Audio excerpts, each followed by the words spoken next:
ग्रंथराज श्रीमद् भगवद गीता थारूप अध्याय 15। अध्याय का नाम है पुरुषोत्तम योग। श्लोक संख्या 6। इस श्लोक को समझेंगे। भगवान कह रहे हैं न तद्भासयते सूर्यो, उससे सूर्य प्रकाशित नहीं करता है। तो तत् का मतलब क्या है? जो पिछले श्लोक में भगवान ने कहा था पदम अव्ययम, जो अविनाशी पद है ना। तो जिस अविनाशी पद की बात भगवान ने पिछले श्लोक में कही थी, उसी के विषय में भगवान कह रहे हैं कि जो अविनाशी पद है, जिसमें बुद्धिमान लोग जाते हैं, उसे सूर्य प्रकाशित नहीं करता है। न तद्भासयते सूर्यो न शशांको, और ना ही चंद्रमा प्रकाशित करता है। शशांको और न चंद्रमा, न चंद्रमा प्रकाशित करता है, न पावकः और न अग्नि प्रकाशित करता है। यद् गत्वा न निवर्तन्ते, तो जहाँ जाकर के कोई वापस नहीं आते हैं, तद् धाम में परमं मम, वो मेरा परम धाम है।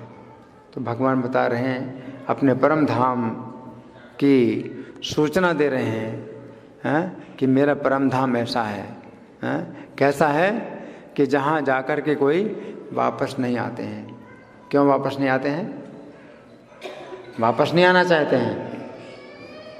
वो ऐसा परम धाम है कि वापस नहीं आना चाहते हैं, है ना।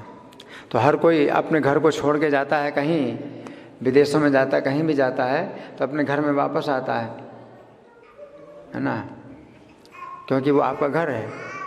लेकिन वो जो परम धाम है, वहाँ जाकर के आप यहाँ वापस नहीं आएंगे। क्यों?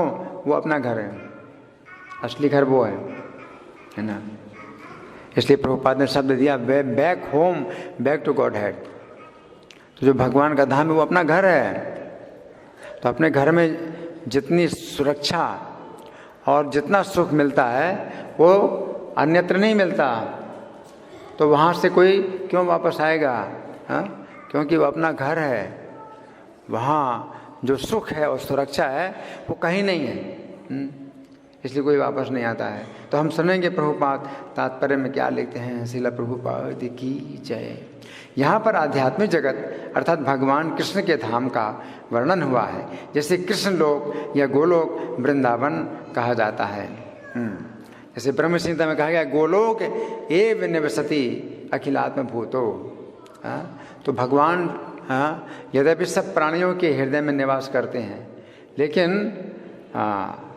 निवास उनका असली निवास कहाँ पर है? गोलोक धाम। गोलोक एव निवसति अखिलात्म भूतो। तो सब प्राणियों के हृदय में हैं वो, लेकिन निवास उनका वहीं है। रहते हैं, सब प्राणियों के हृदय में रहते हैं, अखिलात्म भूतो, है ना। लेकिन निवास उनका गोलोक धाम में है, अपना घर, है ना। हाँ, तो यहाँ प्रभुपाद लिखते हैं कि जिसे कृष्ण लोक या गोलोक वृंदावन कहा जाता है। चिन्मय आकाश में ना तो सूर्य प्रकाश की आवश्यकता है, न चंद्र प्रकाश अथवा अग्नि या बिजली की, क्योंकि सारे लोग स्वयं प्रकाशित हैं। इस ब्रह्मांड में केवल एक लोक सूर्य ऐसा है जो स्वयं प्रकाशित है। लेकिन आध्यात्मिक आकाश में सभी लोग स्वयं प्रकाशित हैं। उन समस्त लोकों के, जिन्हें वैकुंठ कहा जाता है, चमचमाते तेज से चमकीला आकाश बनता है, जिसे ब्रह्म ज्योति कहते हैं। वस्तुतः यह तेज कृष्ण लोक गोलोक वृंदावन से निकलता है। इस तेज का एक अंश महत्तत्व अर्थात भौतिक जगत से आच्छादित रहता है। इसके अतिरिक्त ज्योतिर्मय आकाश का अधिकांश भाग तो आध्यात्मिक लोकों से पूर्ण है, जिन्हें वैकुंठ कहा जाता है, और जिनमें से गोलोक वृंदावन प्रमुख है। तो प्रभुपाद क्या बता रहे हैं कि भौतिक जगत जो है, जो कि भौतिक आकाश, तो महातत्व से वो ब्रह्म ज्योति जो आध्यात्मिक आकाश का कुछ हिस्सा क्या हो जाता है? उस महातत्व के बादल में ढक जाता है। वो प्रकाश ढक जाता है, उस बादल से ढक जाता है। उसी के अंदर ही भौतिक सृष्टि होती है ना। और उसमें जो है केवल सूर्य से ही प्रकाश पैदा होता है, सूर्य से ही प्रकाश पैदा होता है। या अगर सूर्य नहीं है तो चंद्रमा से प्रकाश पैदा होता है, और सूर्य भी नहीं, चंद्रमा भी नहीं है तो अग्नि से प्रकाश पैदा होता है ना। तो प्रकाश पैदा करना पड़ता है ना। लेकिन आध्यात्मिक जगत में प्रकाश पैदा नहीं करना पड़ता, वहाँ पर स्वतः प्रकाश है ना। आगे प्रभुपाद लिखते हैं, जब तक जीव इस अंधकार में जगत में रहता है तब तक वह बद्ध अवस्था में होता है, लेकिन जो ही वह इस भौतिक जगत रूपी मिथ्या विकृत वृक्ष को काटकर आध्यात्मिक आकाश में पहुंचता है, त्यों ही वह मुक्त हो जाता है, तब वह यहाँ वापस नहीं आता, है ना। तो यहाँ प्रभुपाद क्या बता रहे हैं कि क्यों वापस नहीं आते। जैसे कि जेल से आप छूट जाएं, जेल से आप छूट जाएं तो जेल में आप वापस नहीं आना चाहेंगे, है ना। और जब तक जेल में हैं और आप अपने घर को भूले हुए हैं तो हो सकता है जेल में ही आप सोचें ये अपना घर है ना। तो उसी प्रकार से हम इस भौतिक जगत रूपी जेल में हैं और हमें आध्यात्मिक आकाश की सब याद भूल गई है, अपने घर की याद भूल गई, तो जेल में ही अपना घर बनाते हैं, है ना। लेकिन किसी प्रकार से जेल से छूट गए और अपने घर आ गए तो अब दोबारा जेल में नहीं आना चाहेंगे, है ना। तो यहाँ प्रभुपाद लिख रहे हैं कि तब वह यहाँ वापस नहीं आता। इस बद्ध जीवन में जीव अपने को भौतिक जगत का स्वामी मानता है, लेकिन अपनी मुक्त अवस्था में वह आध्यात्मिक राज्य में प्रवेश करता है और परमेश्वर का पार्षद बन जाता है। वहाँ पर वह सच्चिदानंदमय जीवन बिताता है। तो वहाँ हमें दास बन करके रहना होता है, और दास बन करके रहने में इतना सुख है, इतना सुख है। यहाँ भौतिक जगत में हम स्वामी बनने की कोशिश करते हैं और दुख ही दुख मिलता है। ये भौतिक जगत में जीव आता है स्वामी बनने के लिए, और स्वामी बनने के चक्कर में दुख ही दुख पाता है। और आध्यात्मिक जगत में जब जीव जाता है तो दास बन के रहता है और बहुत सुखी रहता है ना। तो रहस्य यही है भौतिक जगत का और आध्यात्मिक जगत का, जो रहस्य वो यही है कि भौतिक जगत में हम कष्ट क्यों पाते हैं, क्योंकि स्वामी बनना चाहते हैं। आगे प्रभुपाद लिखते हैं, इस सूचना से मनुष्य को मुग्ध हो जाना चाहिए। प्रभुपाद क्या कह रहे हैं, इस सूचना से मनुष्य को मुग्ध हो जाना चाहिए। मुग्ध होना चाहिए कैसी सूचना, कि भगवान बता रहे हैं कि जहाँ जाकर के कोई वापस नहीं आता है वो मेरा परम धाम है, वहाँ पर इतना सुख है। जैसे कि यहाँ कई प्रकार के दुख हैं, इस भौतिक जगत में कई प्रकार के दुख हैं। कितने प्रकार के दुख हैं, अनंत प्रकार के दुख हैं। जैसे आँख का दर्द एक अलग दुख है, कान का दर्द दूसरे प्रकार का दुख है, सिर का दर्द दूसरे प्रकार का दुख है, पेट का दर्द, हाथ का दर्द, कितने प्रकार के दर्द हैं, है ना। तो इस शरीर के दर्दों में भी बहुत सी वैरायटी है। इसके बाद मानसिक जो कष्ट होते हैं, मन के कष्ट, उनकी भी वैरायटी बहुत है। कितने कितने प्रकार की चिंताएं हैं, अपरिमेयाम चिंताम अपरिमेयाम, चिंताएं हैं, अनंत प्रकार की चिंताएं हैं। तो वो अलग अलग प्रकार के कष्ट हैं, है ना। और फिर बाहर से भी कष्ट मिलते हैं, किसी को पत्नी से कष्ट मिलता है, किसी को माता से, किसी को भाई से, किसी को राज्य से, शासन से, और कई प्रकार के शत्रु या कीड़े हैं या पशु हैं, पक्षी हैं, तो कई प्रकार से कष्ट मिलते हैं। तो कष्टों की जो वैरायटी है वो अनंत है, कोई अंत ही नहीं। कितने प्रकार के कष्ट आप गिन नहीं सकते इस भौतिक जगत में, कितने प्रकार के कष्ट हैं, है ना। उसी प्रकार से आध्यात्मिक जगत में कितने प्रकार के सुख हैं, आप उनको नहीं गिन सकते। वहाँ वैरायटी है, सुखों की वैरायटी है ना। तो यहाँ ये भौतिक जगत को कहा जाता है दुखालयम, दुखालयम यानी कई प्रकार की वैरायटी दुखों की। जैसे कि कपड़े की दुकान में आप जाएं तो कितने प्रकार के कपड़े आपको दिखाए जाते हैं, है ना। कई प्रकार के कपड़े दिखाए जाते हैं, है ना। वैरायटी है, उसी प्रकार दुख आलम, यहाँ पर दुखों की वैरायटी है, बहुत दुख, बहुत प्रकार के दुख हैं। और जो वहाँ पर है आनंदमय, भगवान का जो धाम है आनंदमय है, तो वहाँ पर आनंद की वैरायटी है, आनंद की वैरायटी है, सुखों की वैरायटी है ना। तो वहाँ जाकर के कोई यहाँ कैसे आएगा, वहाँ जाकर के यहाँ कैसे कोई आएगा, है ना। शोक मोह विवर्जिता, जहाँ पर शोक और मोह का नाम भी नहीं है, और यहाँ पर शोक और मोह से भरा हुआ है, ये स्थान शोक और मोह से भरा हुआ है। आगे प्रभुपाद लिखते हैं उसे उस शाश्वत जगत में ले जाने की इच्छा करनी चाहिए, ले जाने की इच्छा करनी चाहिए। आप नहीं जा सकते, आपको ले जाया जाए, आपको इच्छा करनी चाहिए कि आपको ले जाया जाए। आध्यात्मिक जगत में इस भौतिक जगत की कोई शक्ति नहीं है जो आध्यात्मिक जगत में जा सके। कोई ऐसा प्लेन नहीं बना है, वायुयान नहीं बना है कि आप अपने बल पर जा सकें, अपने साधनों से जा सकें। तो यहाँ का कोई साधन नहीं है वहाँ जाने का, है ना। लेकिन ले जा सकें, मतलब वहीं से आएगा,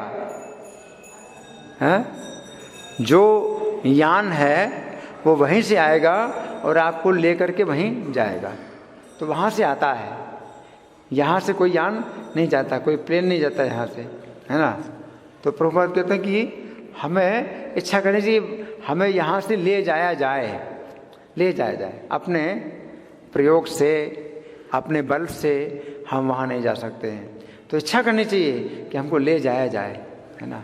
तो अगर आप कुछ ऐसे कार्य करते हैं कि जिससे आपको वहाँ ले जाया जाएगा, वहाँ से आएगा विमान, है, और आपको उपयुक्त शरीर प्राप्त होगा, वहाँ रहने के लायक शरीर प्राप्त होगा, और उस विमान में बैठ के आप जाएंगे और वहाँ रहेंगे, है ना। आगे प्रभुपाद लिखते हैं और सच्चाई के इस मिथ्या प्रतिबिंब से अपने आप को विलग कर लेना चाहिए। सच्चाई का मिथ्या प्रतिबिंब है ना। सत्य तो वो है, परम धाम वो सत्य है, क्योंकि वो नष्ट नहीं होता है, वो सत्य है। और ये जो भौतिक जगत है उसका मिथ्या प्रतिबिंब है। तो मिथ्या प्रतिबिंब क्या होता है, हमेशा बदलता रहता है ना, बदलता रहता है। प्रतिबिंब कभी होता है, कभी नहीं होता है ना। तो ये भौतिक जगत क्या है, उसका मिथ्या प्रतिबिंब है। तो इससे अपने आप को विलग कर लेना चाहिए। आगे, जो इस संसार से अत्यधिक आसक्त है उसके लिए इस आसक्ति का छेदन करना दुष्कर होता है, लेकिन यदि वह कृष्ण भावनामृत को ग्रहण कर ले तो उसकी क्रमशः छूट जाने की संभावना है ना। तो आसक्ति, तो मुख्य बात क्या है, इस भौतिक जगत में आप क्यों है, आप वहाँ क्यों नहीं जा सकते, आसक्ति है, आपके भौतिक जगत में आसक्ति है। और ये जो आसक्ति है आप छोड़ नहीं सकते। आसक्ति कब छूटेगी, जब हम आसक्ति विकसित करेंगे उधर की, कृष्ण भावनामृत की जो विधि है, तो ये हमें कृष्ण में आसक्ति पैदा करता है। तो आसक्ति के द्वारा ही आसक्ति छूट सकती है ना। मयि आसक्त मनः पार्थ है योगम युञ्जन्मदाश्रय। तो मुझ में आसक्त मन वाले हैं, भगवान कहते हैं कि मुझ में तुम जब आसक्त मन वाले हो जाओगे तो मुझे असंशयम समग्रम माम, तो बिना संशय के संपूर्ण रूप से मुझे जान लोगे। तो कृष्ण में अगर आसक्ति हो जाए तो तब ये आसक्ति आपकी समाप्त होगी। तो आसक्ति से ही आसक्ति दूर हो सकती है ना। तो हमें आसक्ति, एक दूसरी प्रकार की आसक्ति विकसित करना है ना। तो यहाँ प्रभुपाद क्या लिखते हैं कि कृष्ण भावनामृत, यदि वह कृष्ण भावनामृत को ग्रहण कर ले तो उसकी क्रमशः छूट जाने की संभावना है। क्रमशः छूट नहीं, ये आसक्ति क्रम से छूटती है। क्रम से छूटती है मतलब क्या है कि कृष्ण में आसक्ति आपकी होगी 50%, तो भौतिक आसक्ति 50% रह गई, और कृष्ण में आसक्ति आपकी 60% हुई तो भौतिक आसक्ति 40% रह गई। तो क्रमशः आप छूटते हैं ना आसक्ति से।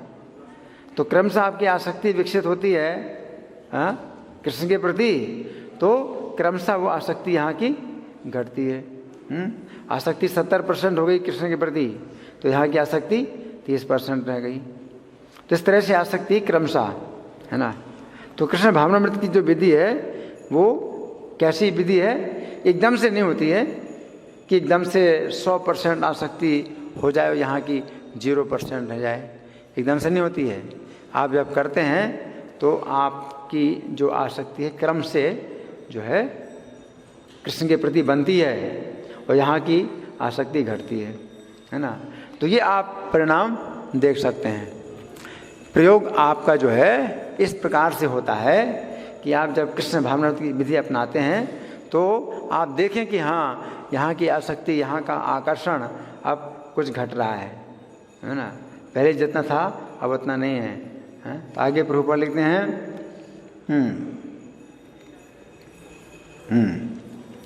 क्रमशः छूट जाने की संभावना है। उसे ऐसे भक्तों की संगति करनी चाहिए जो कृष्ण भावना भावित होते हैं।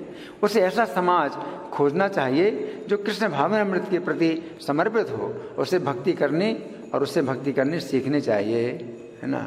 तो जो प्रभुपाद बता रहे हैं कि कृष्ण भावनामृत समाज खोजना चाहिए, वो कृष्ण भावना भावित समाज प्रभुपाद ने बनाया है। और इस समाज को क्या बोलते हैं? अंतर्राष्ट्रीय श्री कृष्ण भावनामृत संघ, है ना।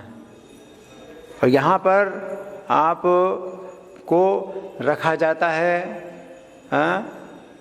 आपको सुरक्षा की सब साधन मिलते हैं और आपको यहाँ के कार्यक्रम मिलते हैं, यहाँ के कार्यक्रम मिलते हैं, यहाँ की सेवा मिलती है ना।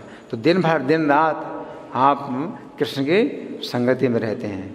तो ये समाज, ऐसा समाज है। तो प्रभुपाद लिखते हैं कि उसे ऐसा समाज खोजना चाहिए जो कृष्ण भावनामृत के प्रति समर्पित हो।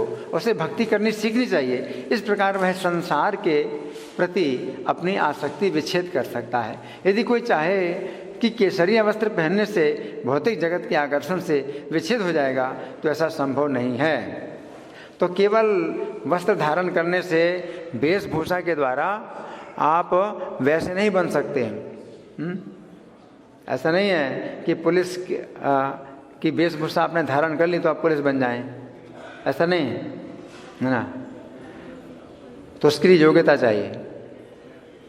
तो भक्ति का अभ्यास, जो भक्ति का अभ्यास है, तो इसके द्वारा आपकी आसक्ति क्रम से कृष्ण के प्रति होगी और यहाँ की आसक्ति घटेगी, क्रम से घटेगी, है ना। आगे प्रभुपाद लिखते हैं उसे भगवत भक्ति के प्रति आसक्त होना हो पड़ेगा। अतः मनुष्य को चाहिए कि गंभीरता पूर्वक समझे कि 12वें अध्याय में भक्ति का जैसा वर्णन है वही वास्तविक वृक्ष की इस मिथ्या अभिव्यक्ति से बाहर निकलने का एकमात्र साधन है। तो 12वें अध्याय में भगवान ने भक्ति का वर्णन किया है। वो पूरा का पूरा अध्याय भक्ति योग कहलाता है, भक्ति योग कहलाता है।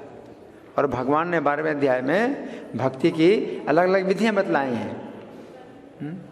और सबसे सीधी विधि है भक्ति की। कृष्ण कहते हैं कि मुझ में ही मन को लगाओ, मुझ में बुद्धि को लगाओ, तो मुझ में ही निवास करोगे। अगर ये नहीं कर सकते तो भगवान कहते हैं अभ्यास, योग का पालन करो। अगर ये नहीं कर सकते तो मेरे लिए कर्म करो, है ना। इस प्रकार से भगवान अलग अलग साधन बताते हैं कि अगर ये नहीं कर सकते तो ये करो। लेकिन ये सब जो है भक्ति के साधन है। आगे प्रभुपाद लिखते हैं 14वें अध्याय में बताया गया है कि भौतिक प्रकृति द्वारा सारी विधियां दूषित हो जाती हैं, केवल भक्ति ही शुद्ध रूप से दिव्य है। तो 14वें अध्याय में भगवान ने क्या बतलाया है कि हर चीज़ 3 गुणों में है, हर चीज़ 3 गुणों में। 17वें अध्याय में भगवान बताएंगे चाहे भोजन ले लो तो 3 गुणों में भोजन है, यज्ञ भी 3 गुणों में है, दान भी 3 गुणों में है, तपस्या भी 3 गुणों में है। लेकिन एक भक्ति है जो कैसी है, केवल एक भक्ति है जो कि दिव्य है, तो 3 गुणों से ऊपर उठाती है।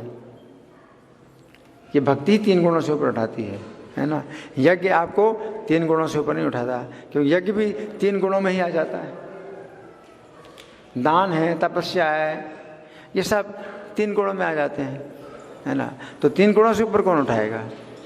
भक्ति, है ना। आगे प्रभुपाद लिखते हैं, यहाँ पर मम शब्द बहुत महत्वपूर्ण है। वास्तव में जगत का कोना कोना भगवान की संपत्ति है, परंतु दिव्य जगत परम है और 6 ऐश्वर्यों से पूर्ण है।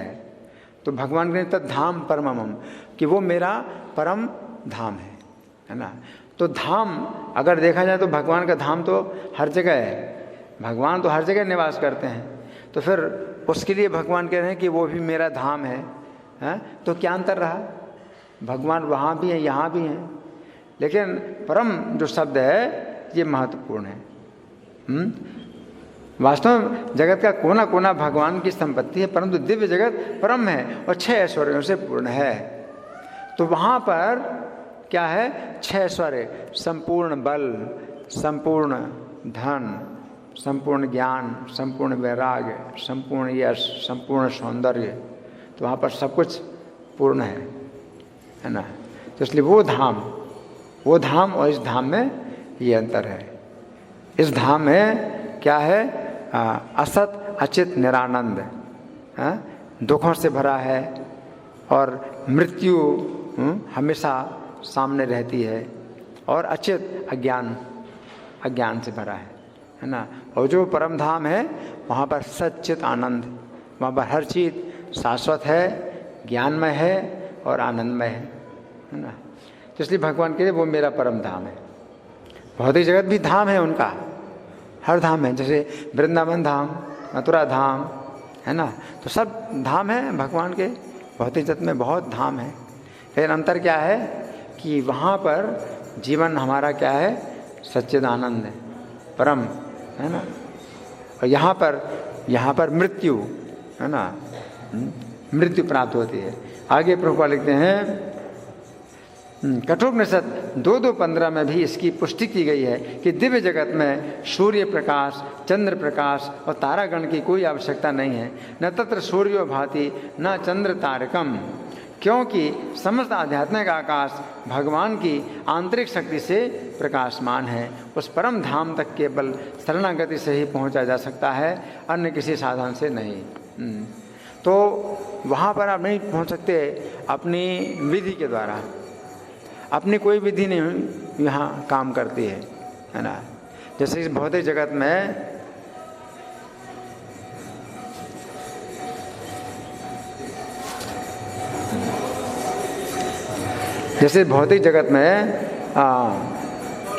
लोगों के पास कई शक्तियाँ होती हैं, उनके पास अपनी शक्तियाँ होती हैं, योग शक्तियाँ हैं, और कुछ लोगों के पास तपस्या के बल पर भी वो चले जाते हैं। तो ब्रह्मा जी के लोग में भी जा सकते हैं, अपनी तपस्या के बल पर तपस्वी लोग जाते हैं, योगी लोग अपने योग बल से जाते हैं। तो कई प्रकार की शक्तियों से लोग स्वर्ग में भी जाते हैं या दूसरे स्थानों में जाते हैं, है ना। लेकिन भगवान के धाम में कोई अपने साधन से नहीं जा सकता, है ना। तो यहाँ प्रभुपाद लिखते हैं कि अन्य किसी, केवल शरणागति से ही आप जा सकते हैं। अगर आप शरणागति की विधि को अपनाते हैं तो वहाँ से विमान आएगा और आपको लेकर के वहाँ चला जाएगा। आप अपने बल से नहीं जा सकते, है ना। योगी जो बड़े बड़े योगी हैं या बड़े बड़े तपस्वी हैं तो वहाँ नहीं जा सकते हैं, ब्रह्मलोक तक जा सकते हैं। आप ब्रह्म भवनान लोका पुनरावर्तिन अर्जुन, ब्रह्मलोक तक कोई व्यक्ति जा सकता है और फिर वहाँ से वापस भी आना पड़ता है, हैं? लेकिन माम उपेत तो कौन थे पुनर्जन्म न वेदते, मेरे धाम में आकर के कोई वापस नहीं आता। आपका प्रश्न है? हाँ, माइक नहीं है, हैंड माइक नहीं है, आप जोर से बोलिए। किसके विषय में? शरणागति। हाँ,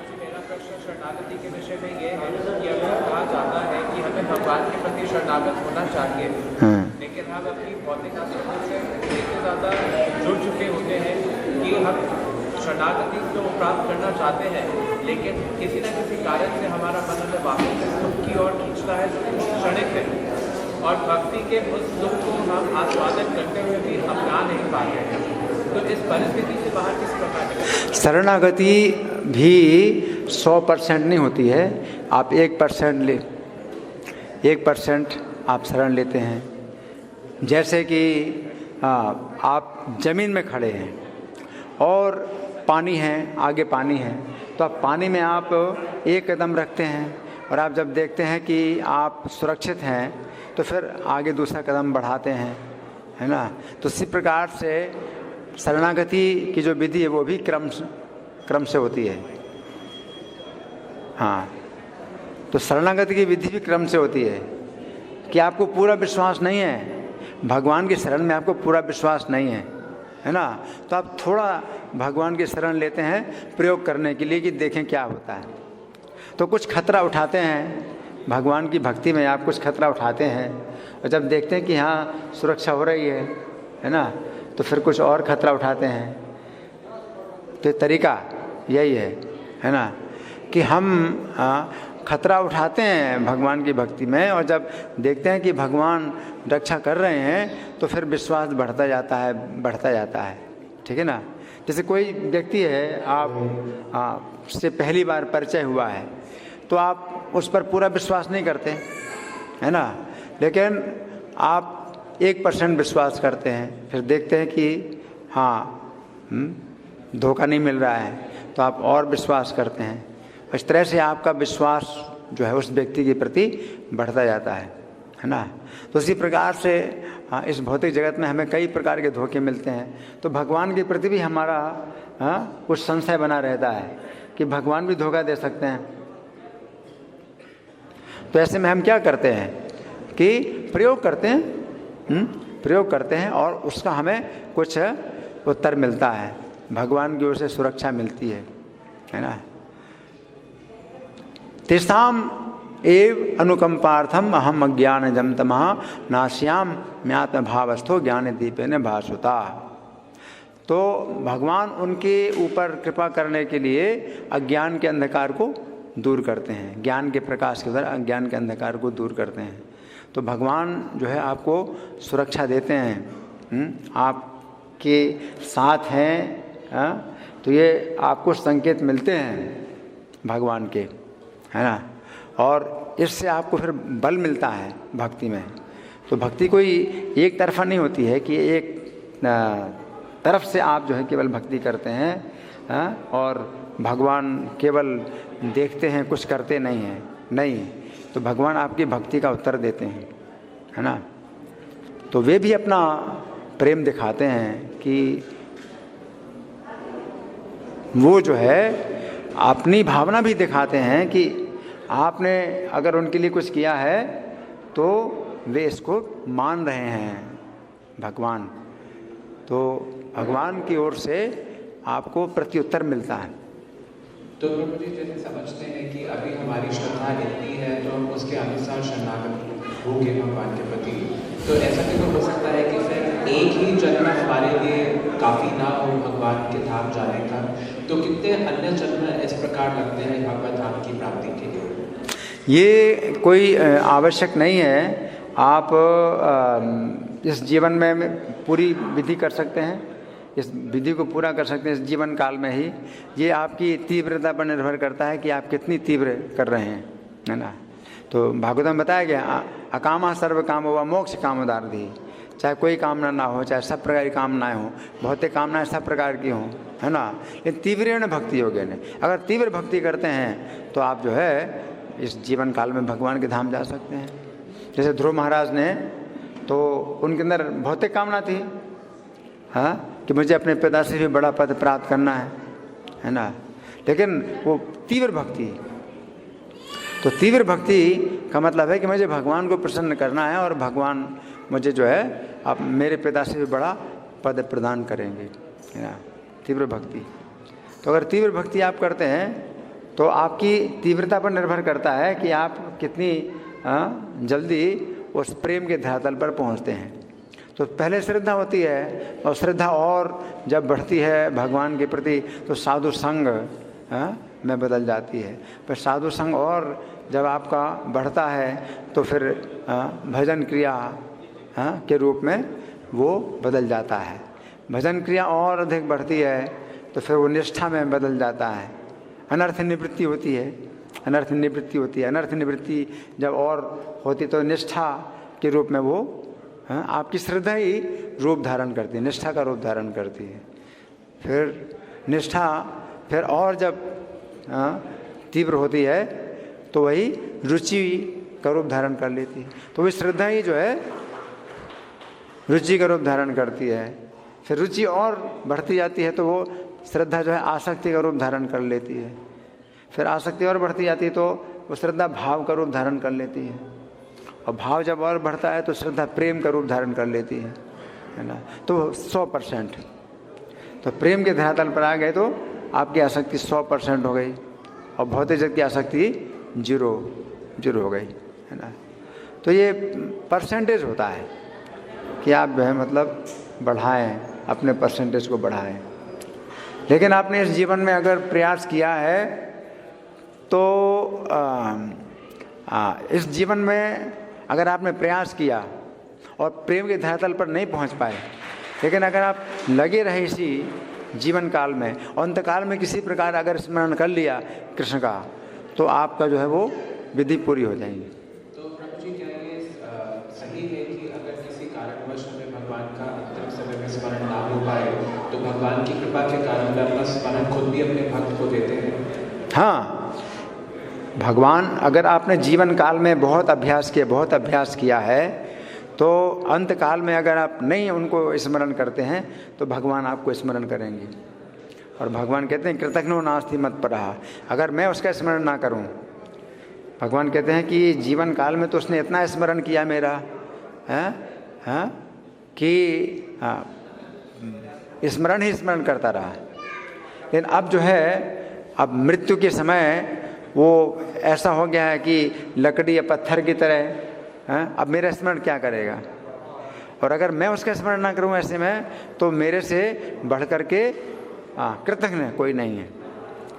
कृतघ्न समझते ना उसको क्या बोलते हैं? अनग्रेटफुल अंग्रेजी में बोलते हैं। और हाँ, एहसान फरामोश बोलते हैं, एहसान फरामोश, है ना, कृतज्ञ जो एहसान को ना माने। तो भगवान कहते हैं मेरे से बढ़ कर के और वो ऐसा नहीं है, एहसान फरामोश नहीं है ना। तो भगवान जो है इस बात का बहुत ध्यान रखते हैं। तो कहने का मतलब है अगर प्रेम के धरातल पर आप नहीं पहुँचे और तीव्र भक्ति में लगे हैं तो अंतकाल में क्या होगा कि भगवान आपको याद करेंगे, स्मरण करेंगे। तो वो विधि अगर पूरी नहीं भी हुई है तो भी वो जो है विधि पूरी हो जाती है। तो जी एक और प्रश्न पूछना चाहूँगा जो कि अक्सर प्रचार के समय में मुझे सुनने को मिलता है, वो ये है कि क्या भगवान की भक्ति करना अर्थात प्रत्येक भौतिक वस्तुओं का त्याग कर देना, अपने करियर का, अपने जीवन का एकदम त्याग कर देना और केवल भगवान की सेवा करना, क्या दोनों ही बराबर से मैनेज किया जा सकता है? अगर भगवान की भक्ति में आपका मन लग रहा है तो सबसे अच्छा है। और भगवान कहते हैं 12वें अध्याय में कि मयि एव मन आधत्स्व मयि बुद्धिम निवेश है, मुझ में अपने मन को लगाओ, मुझ में अपनी बुद्धि लगाओ। तो निवासी शशि मयि एव अतूर्ध्वं न संशया, तो मुझ में ही निवास करोगे, फिर आप भौतिक जगत में नहीं रहोगे, हैं आप आध्यात्मिक जगत में हैं। तो वो तो है, लेकिन अगर आप ये नहीं कर सकते, है ना, तो भगवान निराश नहीं करते हैं। अगर आप ये नहीं कर सकते हैं तो भगवान कहते हैं कि अति चित्तम समाधातुम न शक्नोषि मयि स्थिरम अभ्यास योगेन ततो मामिच्छातुम धनंजय। अभ्यास योग के द्वारा, जैसे नियमों का पालन, तो आप जो है नियमों का पालन करिए, है ना, तो उसके द्वारा भी आप जो है मुझे प्राप्त करने का प्रयास करिए। तो ये निर्भर करता है कि आप की क्या स्थिति है ना। तो अगर ये नहीं कर सकते तो ये करो, इस तरह से भगवान बताते हैं। लेकिन निराकार की उपासना मत करो, भगवान ने निराकार की उपासना को जो है मतलब वो कठिन बताया है कि वो उसमें बहुत कठिनाई है। तो निराकार की उपासना मत करो, लेकिन बाकी जो है भक्ति के किसी रूप में आप करो। भक्तों से जुड़ो, अगर भगवान से नहीं जुड़ सकते हो तो आप भक्तों से जुड़ सकते हो, है ना। भगवान से नहीं जुड़ सकते तो आप गुरु से जुड़ो, गुरु से नहीं जुड़ सकते तो भक्तों से जुड़ो, भक्तों से नहीं जुड़ सकते तो भक्ति से जुड़ो, है ना। तो किसी प्रकार से आप जुड़ो तो इस तरह से आपकी रक्षा होगी, ठीक है ना। तो इस श्लोक के व्याख्या में काफ़ी इसमें विस्तृत बातें हैं, तो इसमें से कुछ मैं पढ़ के सुनाऊंगा।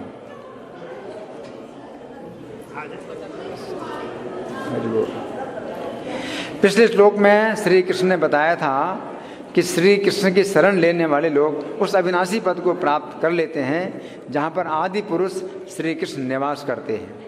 उस समय अर्जुन के मन में इस प्रकार की जिज्ञासा उत्पन्न हुई। श्री कृष्ण ने मुझे उन लक्षणों का वर्णन तो कर दिया जो लक्षण उन लोगों के अंदर प्रकट होते हैं जो लोग श्री कृष्ण के धाम में जाते हैं। अब मैं जानना चाहता हूँ कि श्री कृष्ण का वो धाम किस वस्तु से प्रकाशित होता है। अर्जुन के मन में जिज्ञासा हुई कि श्री कृष्ण का वो धाम किस वस्तु से प्रकाशित होता है। अंतर्यामी होने के कारण श्री कृष्ण अर्जुन के मन की जिज्ञासा को समझ गए। अतः उन्होंने इस श्लोक में बताया है कि श्री कृष्ण का धाम इतना अधिक स्वयं प्रकाशित है कि उसे सूर्य, चंद्रमा अथवा अग्नि प्रकाशित नहीं कर सकते हैं, है ना। तो यहाँ पर श्री कृष्ण कह रहे हैं कि सूर्य में इतना अधिक प्रकाश नहीं है कि वो श्री कृष्ण के धाम को प्रकाशित कर सके। सूर्य में इतना प्रकाश नहीं है जो श्री कृष्ण के धाम को प्रकाशित कर सके। ये समझने की बात है कि आध्यात्मिक आकाश उस ब्रह्म ज्योति के द्वारा प्रकाशित है जिसमें हजारों सूर्यों का प्रकाश है। उसी आध्यात्मिक आकाश का एक छोटा सा कोना महातत्व के एक बादल से आच्छादित है। उसी महातत्व के अंदर ये भौतिक सृष्टि है जिसमें अंधकार है। अब इस अंधकार को दूर करने के लिए ही श्री कृष्ण ने सूर्य के रूप में एक बल्ब की व्यवस्था की है। श्री कृष्ण ने सूर्य के रूप में ये बल्ब इतनी ऊंचाई पर बनाया है कि कोई आतंकवादी इस बल्ब में कोई भी बाधा उत्पन्न नहीं कर सकता है। जैसे लाइट बनाते तो कितना ऊपर लगाते हैं लाइट कि कोई जो है पत्थर मार के ना तोड़े, कुछ ना करे, है ना। तो भगवान ने लाइट लगाई है, सूर्य का लाइट कितना ऊपर, आतंकवादी कोई कुछ नहीं कर सकता।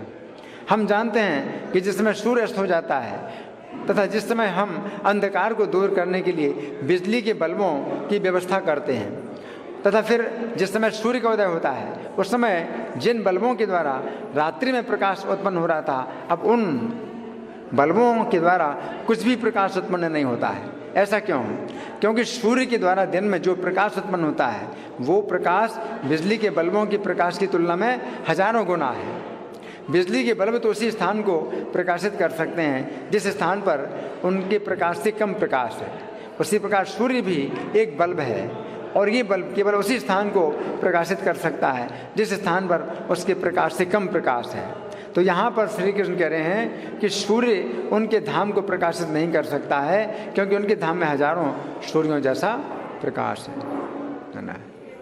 लेकिन ये समझना चाहिए कि उस जो भगवान के धाम में प्रकाश है और हजारों सूर्यों के जैसे प्रकाश है तो उसमें हमें बाधा नहीं होती है, हमें कोई बाधा नहीं होती है।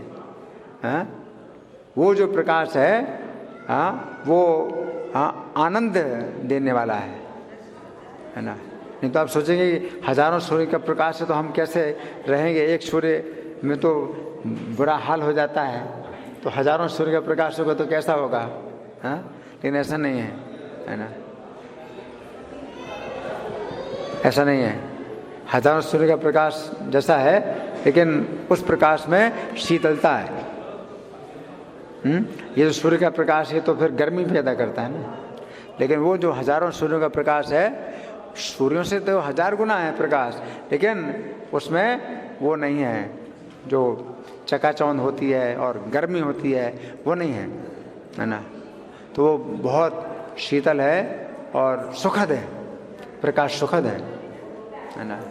सूर्य का जो प्रकाश है उससे सुख नहीं मिलता। प्रकाश की आवश्यकता है हमको, लेकिन इतना ज़्यादा प्रकाश अगर होगा तो फिर आँखों में बड़ी बाधा पैदा हो करेगा। लेकिन भगवान के धाम में जो प्रकाश है हजारों सूर्यों का प्रकाश है, लेकिन आँखों में बाधा नहीं उत्पन्न होती है? वो आनंद से भरा है, वो प्रकाश सुखद है ना। उससे हमारी आँखों में कोई बाधा नहीं पैदा होती है ना। तो ये जो सूचना भगवान दे रहे हैं, तो ये इसलिए दे रहे हैं कि वहाँ सूर्य से ज़्यादा प्रकाश है, लेकिन आप वहाँ से वापस यहाँ नहीं आना चाहेंगे, क्योंकि वहाँ इतना वो प्रकाश इतना सुख देने वाला है कि आप नहीं आना चाहेंगे। उस प्रकाश को छोड़ के इस सूर्य के प्रकाश में नहीं आना चाहेंगे। ठीक है ना। तो अभी हमारे पास कुछ समय है, कोई प्रश्न है किसी का? हाँ, कि आपने बताया था प्रवचन के दौरान कि हमें मन को भक्ति में लगाना चाहिए, लेकिन मन तो विपरीत दिशा में भटकता है, तो किस प्रकार से उसे भक्ति में लगाने का प्रयास? मन को भक्ति में लगाने का सबसे अच्छा तरीका यह है कि आप हरे कृष्ण मंत्र का जाप करिए, और आप बोलते हैं तो आप सुनिए। तो फिर मन को लगाने की जरूरत नहीं है, आप केवल सुनिए। इसलिए हम फिर ये कहते हैं आप जाप करो, हरे कृष्णा 16 नाम बोलिए। आप 16 नाम बोलिए, और जब 16 नाम पूरे होते हैं तो मन का खिसकाइए, बस। अब आपको जो है कुछ भी जरूरत नहीं है कि मन लगाना है, मन को लगाने की जरूरत नहीं है। आपको माला पकड़नी है और हरे कृष्ण मंत्र का जाप करना है और मन का खिसकाना है। तो ये भक्ति के विषय में आपने उत्तर दिया, ये उत्तर तो आपने भक्ति के विषय में दिया, लेकिन ये विद्यार्थी है तो जैसे मन में, अगर मन को पढ़ाई में लगाना है तो उस समय हमें क्या करना चाहिए?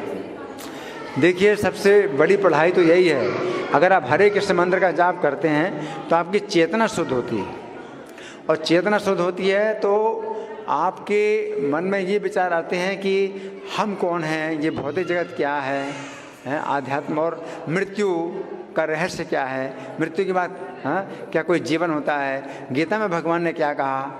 तो ये हमारे मनुष्य के जीवन का असली लाभ है। बाकी जो पढ़ाई है तो वो आपके साथ साथ हो सकती है, लेकिन ये पढ़ाई बहुत आवश्यक है, क्योंकि इस पढ़ाई के बिना जितनी पढ़ाई है वो सब जीरो है ना। ये जो पढ़ाई है ये एक है, ये एक का अंक है। एक के अंक के बाद 0 आप रखते हैं तो वो 10 हो जाता है, और 0 तो 100 हो जाता है। तो जितनी भी प्रकार की पढ़ाई है वो सब 0 0 0 कई 0 हैं।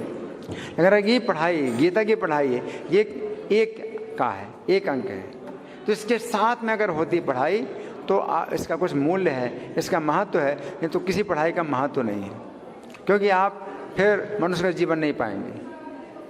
आपने बाकी जितनी पढ़ाई की है उससे आपकी सुरक्षा नहीं होगी, मनुष्य के जीवन के लिए वो आवश्यक नहीं पढ़ाई। लेकिन गीता की पढ़ाई बहुत आवश्यक है, ये मनुष्य के जीवन के लिए।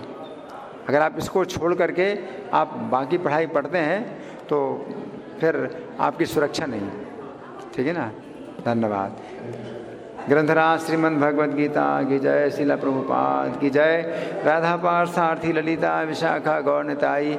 सीताराम लक्ष्मण हनुमान की जय हो।